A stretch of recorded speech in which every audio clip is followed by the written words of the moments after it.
Hello and welcome back to my YouTube channel. This is Leslie, and today we are using one die to make 3 different cards, and this is the die. It's a lovely little balloon die here, and we're going to start with some ink blending. I am using lemonade, peachy, celery, and seafoam in Simon Says Stamps Positively Saturated inks. And then we'll also be doing some splattering later on. You might randomly see my toddler's hand here and there. She always wants to help mommy whenever I'm making cards. I did start out by using lemonade, and then I moved on to peachy, then the celery, and then I'm finishing up with seafoam. I really like how these colors came out together. The celery was a little more yellow than green for what I was going for, but it still worked out. And then we're going to do some splattering. I'm still learning how to splatter well, as you're about to find out. I don't think I quite have the right brush for it, but I put it on acrylic block and then splatter. And sometimes I get some big splatters that, didn't work out, but it's fine.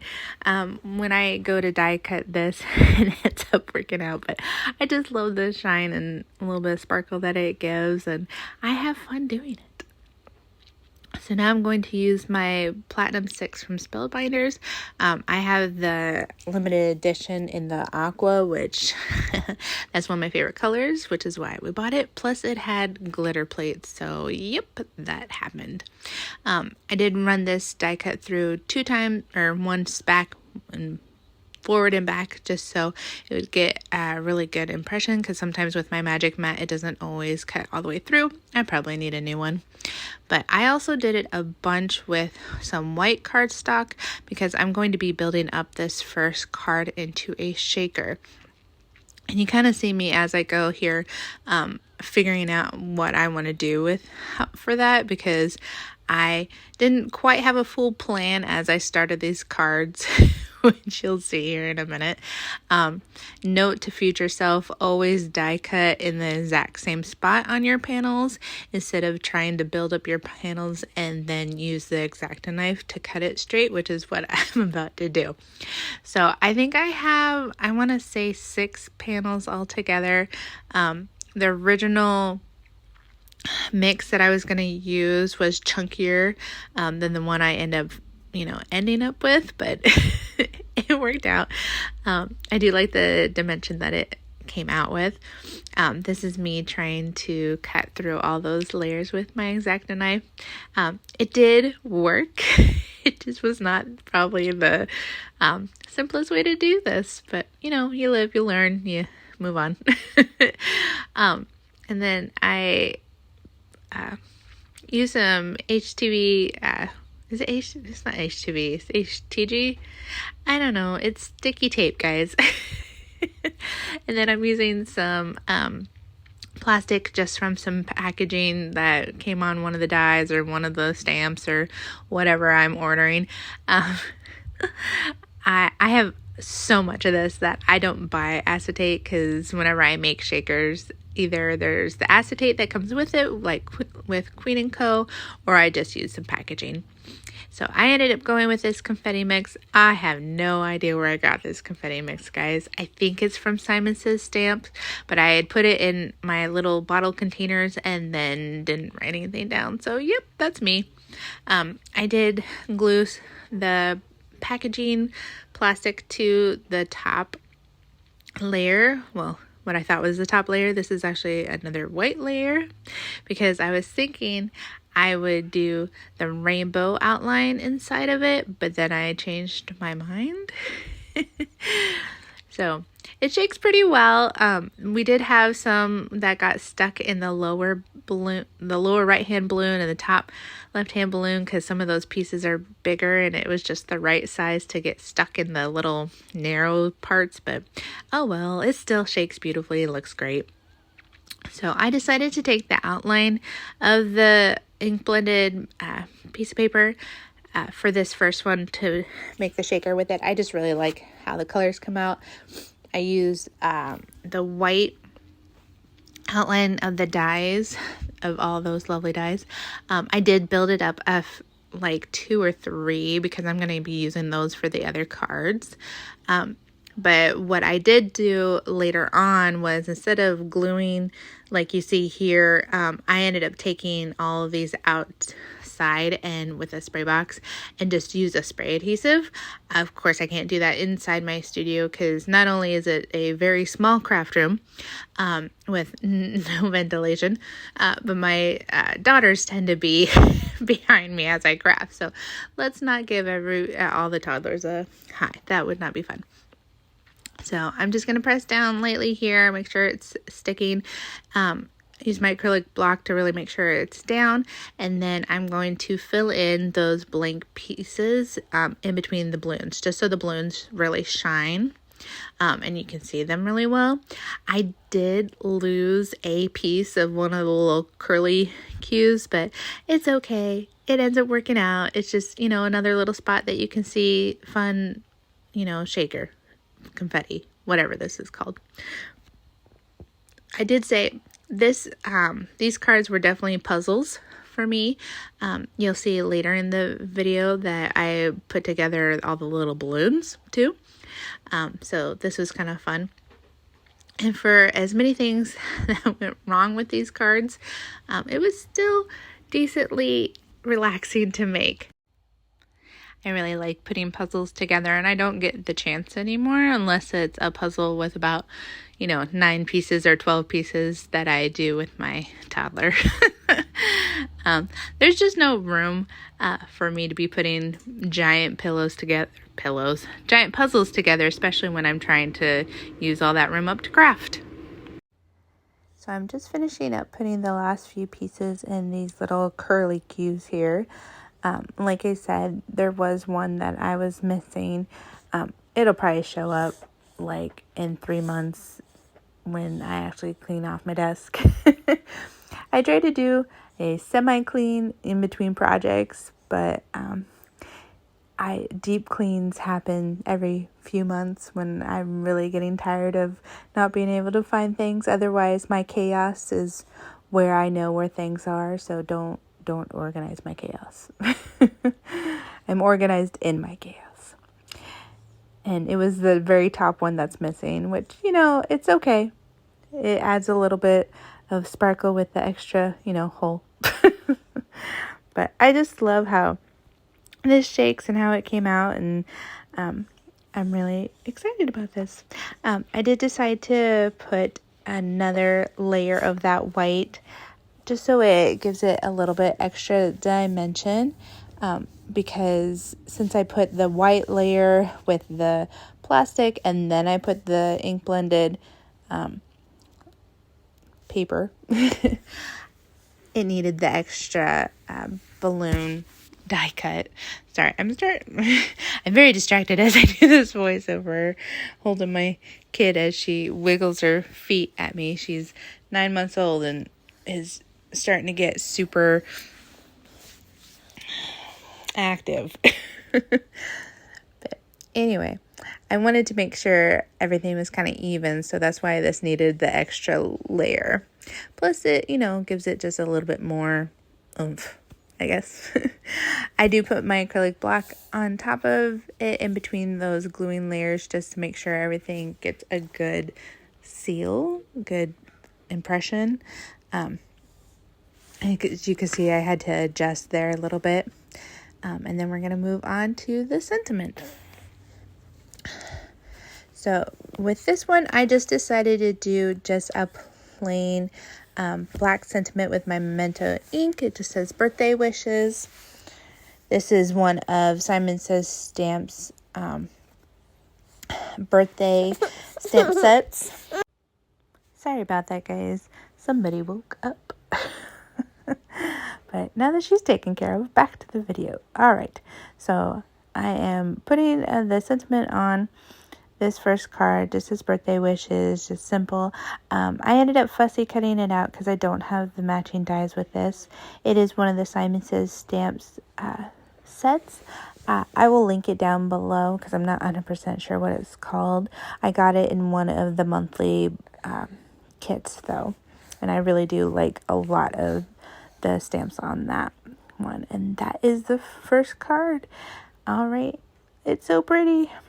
it was probably my favorite one of these three. So I did use an edge die just to give this rectangle a little bit more sparkle. And then I'm going to use the rainbow or the ink blended outlines for this particular card. Now, like I said, I did do the die cutting several times, and then I took them outside and used a spray adhesive to put them all together, just so I wouldn't have to do this lovely part 6 or 7 times. But of course I am doing it one last time to stick it to this rectangle. Now this is where I'm going to probably go back and forth between the next 2 cards, because as one dries, I work on the second one. Now the second one, I wanted to do the white outline because I'm going to use the ink blended insides of the balloons and put it together like a puzzle. So again, I'm doing this slow liquid glue here, just to be able to put this onto a card base, and so that takes a few minutes. Meanwhile, everything is drying on the other one, and I tend to just kind of go with the flow of my cards. This is why it takes so long for me to make a card, because I don't always have a full vision of what I want it to look like in the end, and so I just kind of go where it speaks to me or where inspiration strikes. So like I said, I'm going to be switching back and forth between these 2 cards as I go, so that one can dry and I can be working on the other one. So this adhesive that I'm using, I don't recommend. I got it from Hobby Lobby. I was trying to go for something cheaper, and I regret all my life decisions, but I will use it until it's out because I paid for it.